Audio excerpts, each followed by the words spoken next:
Morning. I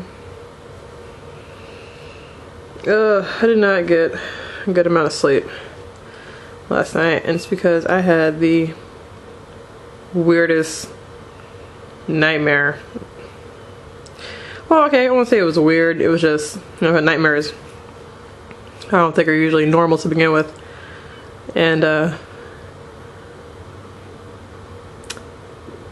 every single time I have an odd nightmare, or I guess when just some really crazy shit's going down, I have this recurring setting of a dream where I keep ending up back at the projects that I grew up in New London, Connecticut, on Laurel Drive. A lot of you are familiar with that area. And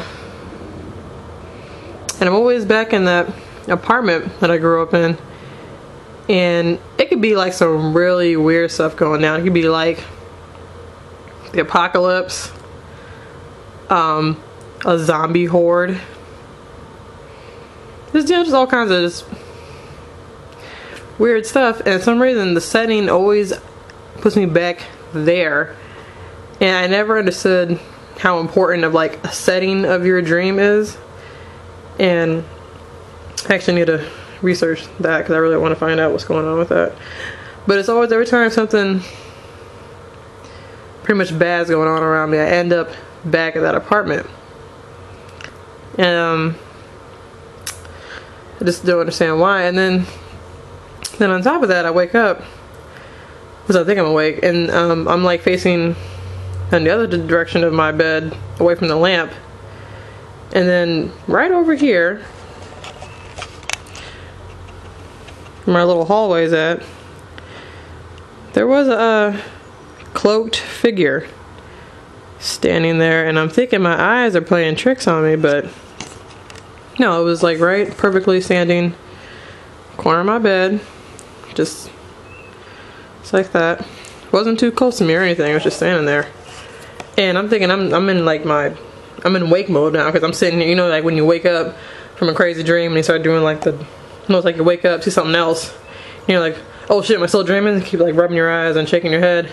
I did all that, looked again, and it was still there. So then I'm sitting here like, did it again, and then suddenly I didn't see the figure anymore. And the weird thing is, it wasn't like a dark cloaked figure either. It was white, but not like bright, but you can just tell it was a white cloaked figure, and it was kind of just standing there. Hood was up, but I didn't see like a shadow or anything. And the thing is, I'm fully aware that there's actually are ghosts in the house. So far I've counted 3 of them, one of them being a child. But enough about that. I think that's what it was. I'm still not too sure. But it was like 3:30 in the morning when I woke up, and I just couldn't like fall back to sleep, so I had to do a weird thing, and I turned on one of my lamps. Sometimes, I don't know, for me, if it's like late at night, there's like a light on, I can go to sleep. It's weird. So it was like late at night, turn on my lamp, and went to sleep. Then I got on my computer and try to find a game to play, something I can get bored of real quickly. And yeah, that was my interesting night. I gotta really find out what that means, like when you have a vivid dream or a nightmare, but your setting remains the same for each situation. It is weird, because I'll like start off, in like a setting I'm familiar with down here in Georgia, and then if it turns for the worse, I end up back at those apartments. I always thought that was like really fascinating. I just haven't figured out what's going on with that. Yeah. I threw up yesterday. Yeah.